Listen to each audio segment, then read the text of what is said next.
Here's another beauty. This sink is probably about the year 1900, 19.5 inches wide, and 18 3/4 inches front to back. And it has some damage.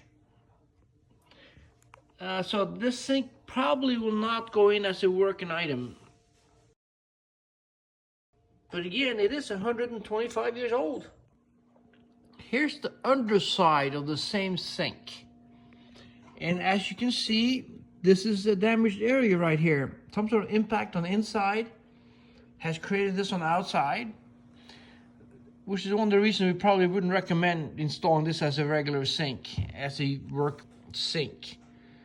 Now what we can do for you, we can reinforce this area with fiberglass cloth. And that would support it and strengthen it, but that's usually an ugly patch. But again, it may not be a visible patch, so people can't tell when looking at it from on the top. But this is the very common type of glaze pattern here that develops over the years. As the glaze is no longer totally compatible with the body underneath, and it creates stresses. And that can happen, over 100 years.